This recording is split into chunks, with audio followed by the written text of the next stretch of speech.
मैं हरीश जी के पास चलूंगा। उन्होंने, राज भाई ने कहा, आज वो भी, मौसम तो ठंडा है लेकिन वो भी आज थोड़ा गर्म थे। उन्होंने कहा कि भाई हम देवी से शुरू करें देवता तक जाएं, दूसरे को क्या मतलब है। अजय राय अपने परिवार में किसी बच्चे का मुंडन कहाँ कराए, इससे किसी को मतलब नहीं। क्या अजय राय सत्यनारायण कथा करें और चाहे शनि देवता को सरसों का तेल चढ़ाए, हमको क्या मतलब। लेकिन कांग्रेस क्या कर रही है, इस पर तो मतलब रखना होगा मित्र। क्या अजय राय की यात्रा में मेरी कोई दिलचस्पी नहीं, राज शर्मा की यात्रा में राहुल गांधी केदारनाथ गए, मेरी कोई दिलचस्पी नहीं थी। लेकिन पार्टी के तौर पर कोई कार्यक्रम होगा तब तो समझना पड़ेगा, और समझना भी चाहिए। सार्वजनिक जीवन की यही अच्छाई है, यही बुराई है। और वो है ना एक शेर तो मैं भूल गया, उसका भाव ये था कि ना छुपते हो ना सामने आते हो। क्या ये दुविधा से मुक्त हो महाराज। सोमवार को कहते हो ताला हमने खुलवाया, मंगल को कहते हो हमारा कोई लेना देना नहीं, हम तो बाबरी मस्जिद बचाने के लिए जीवन संघर्ष कर रहे थे। यही सब लुट जाता है। क्या यही सब लुट जाता है मसला। मुश्किल तो यही है, एक रास्ता पकड़ लो तो कोई दिक्कत नहीं। और जो लोग इतना सरलीकरण करते हैं राजनीति में, कोई हो कि जैसे अयोध्या कोई बहुत छोटी मोटी घटना है कि बस स्टॉप पर बस आई रुकी, 2 सवारी उतरी, 2 चढ़ी चले गए, ऐसी नहीं। अयोध्या का मंदिर जब बनेगा, बोले जी मंदिर बने हमें क्या दिक्कत नहीं, इतना वो तो पूरे विश्व भर में उस एक बड़ी घटना और भारत के सामाजिक, राजनीतिक और धार्मिक तीनों आयामों को प्रभावित करेगा। नोट कर लीजिए मेरी बात, हम तो रोज मिलते हैं इसी समय। अयोध्या का मंदिर जब लोकार्पित होगा तो वो भारत की राजनैतिक, धार्मिक और सामाजिक तीनों चेतनाओं को प्रभावित करेगा, सबसे निर्णायक ढंग से प्रभावित करेगा। लिख लीजिए मेरी बात। इतनी सरल बात थोड़ी ना कि ठीक है यार बने मंदिर, मुझे क्या है, मैं कोई विरोध कर रहा हूं, बनने दो। नहीं, विरोध समर्थन का तो प्रश्न पीछे छूट गया मित्र। अब उसकी भव्यता और दिव्यता का मसला है। और एक बात कल उठी थी, हरीश जी आ रहा हूं तो भी मैंने कहा था, मैं फिर दोहरा दूं, राज भाई ने कहा कौन मूर्ख ये कह रहा है कि हिंदू खतरे में है, और जो कह रहा है सो मूर्ख। मैंने कभी नहीं सुना कोई कह रहा है हिंदू खतरे में। हिंदू क्यों खतरे में होगा भाई, हिंदू मूल है इस देश का, हिंदू क्यों कैसे खतरे में आ जाएगा। हिंदुस्तान में भी हिंदू खतरे में आ जाएगा, अरे डूब मरो। कौन बोल रहा है ऐसा ना, मैंने तो नहीं सुना किसी समझदार आदमी ने ऐसी बात कही हो। दुनिया के जितने धर्म हैं वो एक साथ किसी मुल्क में नहीं जितने भारत में। हिंदू की उदारता, उसकी शक्तिहीनता नहीं हो सकती। वो दिन हवा हुए जब पसीना गुलाब था, अब ऐसा नहीं है मित्र ना। और अयोध्या का राम मंदिर उसका उद्घोष कर देगा कि भारत का आत्म तत्व क्या है, भारत का मूल तत्व क्या है, भारत का प्राण तत्व क्या है। राज जी, इसलिए इन सब बातों में विचलित नहीं हो। इस बात का कोई मतलब है कि भारत में हिंदू खतरे में कैसे हो सकता है? No, never, not at all. Harish ji, हम फिर आते हैं चुनावी तैयारी पर, चर्चा पर।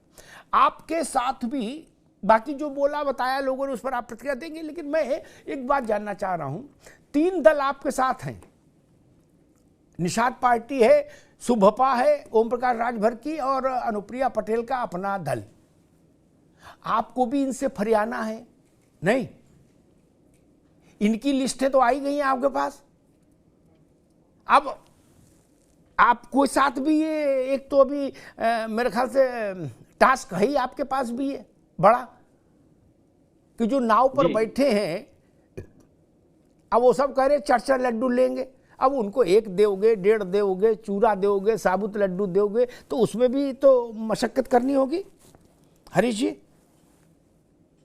देखिए अमिताभ जी, अब तो राजनीति को बहुत बारीकी समझते हैं और बहुत सारे परिदृश्य के आप स्वयं साक्षात उसके दृष्टा रहे। भारतीय जनता पार्टी के जहां तक सवाल है, उसके जो एनडीए के घटक दल हैं, ठीक है, अपनी अपनी बात सबको कहने का हक है, वो कहना अलग बात। जी। लेकिन पहले तो जिन प्रदेशों में जिनका, जैसे अपना दल है जिसका उत्तर प्रदेश में मुख्य रूप से जनाधार है, या सुबह सपा है जिनका उत्तर प्रदेश में जनाधार, ये सब दल पहले उत्तर प्रदेश की जो भारतीय जनता पार्टी की लीडरशिप है उनके साथ बैठेंगे। उसके बाद जब एनडीए की बैठक होगी तो जो एनडीए में निर्णय होगा, और उसको पहले भी चुनाव में लोग सीट शेयरिंग इनकी रही है, कोई ये पहला चुनाव नहीं होने जा रहा है। जी। और सबने जो एनडीए की बैठक में एनडीए के नेतृत्व ने जो तय किया उसको सबने स्वीकार किया, और उसके अतिरिक्त तो कहीं कोई गया नहीं। तो इस 2024 का भी जो लोकसभा चुनाव आने वाला है, इसमें भी ये एनडीए का जो नेतृत्व है जो तय करेगा, वो उसके सभी घटक दल उसको सहज स्वीकार करेंगे। और भारतीय जनता पार्टी का नेतृत्व जो कहता है उसको करता है, तो सभी जो घटक दल हैं उनके नेतृत्व को भी इस बात को का इत्मीनान है कि पार्टी के साथ, एनडीए के साथ उनको किसी तरह के एसोसिएशन में किसी तरह का उनको कोई असहजता नहीं। अब दूसरी बातों पे मैं आता हूं। मैंने राज शर्मा साहब को भी सुना और समाजवादी पार्टी के प्रवक्ता किदवई साहब को भी, फराज किदवई साहब को भी सुना। देखिए, अभी आपने एक बहुत महत्वपूर्ण बात कही कि अजय राय जी व्यक्तिगत रूप से मंदिर जाएं या कोई कार्यक्रम धार्मिक करें, उससे कोई लेना देना नहीं, लेकिन जब कांग्रेस के तौर पर करेंगे तो उससे लेना देना। ठीक यही बात इस गठबंधन के जो इनका कांग्रेस का एनडीआई के जो घटक दल है उनके बीच की जो रस्साकसी, अगर कमरे के बीच इन लोगों की हो रही होती तब तक बाहर तो शायद कानाफूसी में किसी को सुनाई पड़ता, किसी को नहीं सुनाई पड़ता। लेकिन आप तो भुला दिए कि भाई हाँ जो बीती बात गई, लेकिन आपने पब्लिक डोमेन में कहा कि कांग्रेस पार्टी धोखेबाज पार्टी है, कांग्रेस पार्टी अविश्वसनीय पार्टी है, कांग्रेस पार्टी अहंकारी है। तो पब्लिक डोमेन में जो आपने सर्टिफिकेट जारी की, वो पब्लिक से वो सर्टिफिकेट आप कैसे वापस दोगे? इधर आप पार्टी, चाहे कांग्रेस पार्टी की बात हो, चाहे वो समाजवादी पार्टी की बात हो, चाहे आम आदमी पार्टी की बात हो कांग्रेस की हो, या ममता दीदी की पार्टी कांग्रेस की हो, ये जितने दल हैं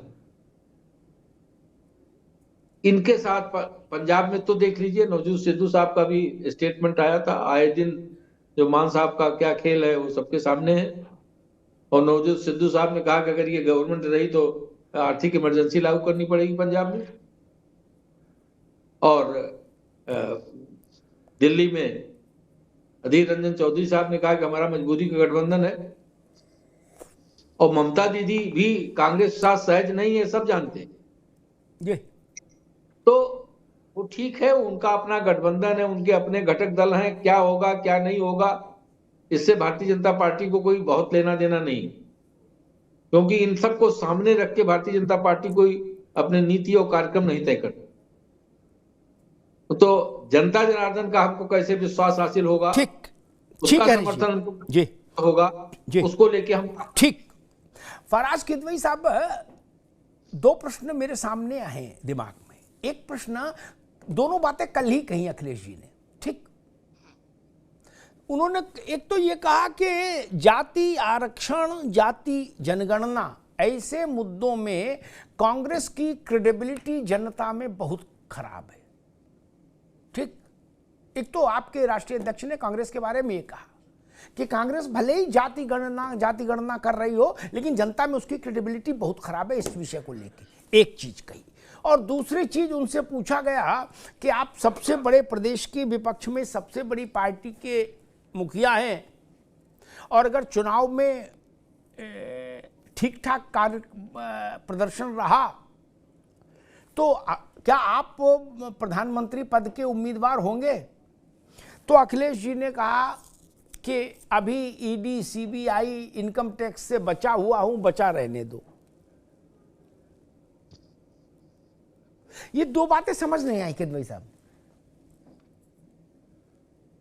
देखिए अमिताभ जी, जी हमारे राष्ट्रीय अध्यक्ष आदरणीय अखिलेश यादव जी ने, पहले तो हम क्रेडिबिलिटी की बात कर लें जी कि फिर से मैं कहूंगा, मैं आप ही के चैनल पर एक बार कह के गया था कि हमारे यहाँ लोकतंत्र है, हमारी पार्टी में भी और हमारे गठबंधन में भी, और लोगों को बोलने का अधिकार है। तो क्रेडिबिलिटी की बात इसलिए कही कि बीपी मंडल जी ने 1980 के आसपास मंडल जी कमीशन की रिपोर्ट तत्कालीन प्रधानमंत्री इंदिरा गांधी जी को सौंपी थी। जी और मंडल कमीशन की रिपोर्ट जो है वो लागू हुई वीपी सिंह जी के द्वारा, जब समाजवादी विचारधारा के लोग जब इस देश में शासन कर रहे थे। जी तो बेसिकली उनका कहने का मतलब ये है कि क्योंकि मंडल कमीशन की रिपोर्ट 10 साल रखी रही और कांग्रेस लागू नहीं कर पाई, तो इस वजह से क्रेडिबिलिटी का इशू है। लेकिन आप देखिए कि इनके जो राष्ट्रीय अध्यक्ष हैं राहुल जी, वो कई बार बोल चुके हैं। देखिए राहुल जी का एक बड़ा ग्रेसफुल चीज है जो जी मैं पर्सनली मानता हूं, वो कांग्रेस की जो भूतकाल में कुछ मिस्टेक्स हुई उसको वो एक्सेप्ट करते हैं। वो ये एक बहुत बड़ी बात है अमिताभ जी, मतलब मेरे लिए तो बहुत बड़ी बात है कि इंडियन पॉलिटिक्स में अगर कोई अपनी पास्ट में कोई अगर उसकी पार्टी से गलती हुई है तो उसको एक्सेप्ट कर रहा जी है। तो मुझे लगता है कि हमारे राष्ट्रीय अध्यक्ष जी ने इस पर्सपेक्टिव में कहा होगा, पहली बात। दूसरी बात, हमारे सीनियर हैं प्रवक्ता भारतीय जनता पार्टी के हरीश श्रीवास्तव जी, उन्होंने एक बात कही और ठीक बात वो कह रहे हैं, मान लीजिए कि वो कह रहे हैं हमारी और कांग्रेस की अभी 2-3 महीने पहले लड़ाई हुई, जनता ने देखा। बिल्कुल देखा जनता ने, और हमारी लड़ाई नहीं थी, हमारे कुछ इश्यूज थे। लेकिन मैं ये पूछना चाहता हूं कि अजीत पवार जी को 3 दिन पहले प्रधानमंत्री जी बोल रहे थे 70,000 करोड़ का आरोपी है, उसके बाद में महाराष्ट्र के खजाने की चाबी मिल गई। हेमंता बिस्वा शर्मा जब बीजेपी में थे 2014 तक, तब तो ईडी सीबीआई रोज पूछताछ करती थी। 14 छापे पड़े थे हेमंता बिस्वा शर्मा के यहाँ शारदा नारदा घोटाले में, अमिताभ जी। और बीजेपी ने उस टाइम, आपको तो पता ही होगा, आप एक बहुत अच्छे और बुद्धिजीवी पत्रकार हैं और मैं आपकी बहुत इस मामले में रिस्पेक्ट करता हूं, आपको पता होगा, लेकिन मैं आपके दर्शकों को बता दूं कि बीजेपी ने उस टाइम पर एक बुकलेट निकाली थी 2015 में, जिसमें कहा था कि लुइस बर्जर केस का सबसे बड़ा आरोपी और सरगना हेमंत बिस्वा शर्मा है। तो जिसको आप सरगना बता रहे हैं उसको आप असम का मुख्यमंत्री बता रहे हैं। देवेंद्र फडणवीस जी बोलते थे चक्की पीसिंग पीसिंग पीसिंग, उसके बाद में क्या हुआ? प्रफुल्ल पटेल जी के ऊपर आप ही लोग इल्जाम लगाते थे कि एविएशन स्कैम हुआ है। तो ये सब भी जनता के सामने है अमिताभ जी, जनता सब कुछ देख रही है। हमारी तो खाली सीट शेयरिंग पर था ना, हम तो कांग्रेस को घेरते थे सीट शेयरिंग पर। लेकिन आप तो भ्रष्टाचार के भी, प्रधानमंत्री जी ने इतने बड़े बड़े आरोप लगाए भ्रष्टाचार के, भारतीय जनता पार्टी ने बुकलेट निकाली। ठीक है, मैं इसमें एक बात कह के राज शर्मा जी के पास जाऊंगा, और ये बात हीरा है सदा के लिए टाइप की बात है। इसको ध्यान रखेंगे तो सबको फायदा है, सारे राजनीतिक दलों को। भैया दिसंबर की रात में या जनवरी की रात में किसी का शरीर अमरूद पचा जाएगा, उसको जुकाम नहीं होगा। कोई खा लेगा तो डॉक्टर के यहां पहुंच जाएगा, डॉक्टर भी दो लगाएगा कि रात में ठंड में अमरूद खाया क्यों। यूनिवर्सल नियम ना बनाओ फराज भाई, ये इम्यूनिटी का सवाल है कि एक सेकंड महाराज, एक सेकंड रुक जाइए, एक सेकंड रुकिए। ये रोग प्रतिरोधक क्षमता का प्रश्न है। मैं फिर कह दूं, मेरे पूरे पत्रकारीय जीवन में एक सिद्धांत रहा, उसी पर सपा को कसौटी पर कसता हूं, उसी बसपा, कांग्रेस, भाजपा, लोकदल, जनता दल, सब। आपने कुछ भी किया काला सफेद, उसके बाद आप जनता में गए, मैं जनता का मैंडेट देखता हूं, क्या उसी से तय करता हूं कि बात ठीक है कि खराब है। जनता को ठीक लग रही तो मुझे ठीक लग रही, फिर मैं किसी की नहीं सुनता ना। सब लोग लाल किले खड़े होकर चिल्लाओ तब भी मैं नहीं मानता। मैं भारत की जनता को मानता हूं, कौन कौन चोर थे, कौन कौन घोटालेबाज थे, क्या थे, कौन किसके साथ थे, किसके साथ आ गए, सारी बात किदवई साहब के सिर माते। जनता में जाता है ना आदमी, जनता उस पर मोहर लगाती है या रिजेक्ट करती है। रिजेक्ट करती है तो हम कह देते हैं कि गलत था फैसला। इसमें इतना व्यग्र नहीं हो। लेकिन इस बात का ध्यान रखिए, मान लीजिए कोई वो एक सर्कस पहले होता था, उसमें बहुत सारे जोखिमपूर्ण अब वो होते हैं कृत्य। अब हम कहें वो कर रहा तो हम भी करेंगे, हमारे तो हाथ पे टूट जाएंगे, गिर पड़ेंगे तो नहीं। किस भाई साहब, क्यों सावधानी हटी दुर्घटना घटी, ये मसला भी बहुत है।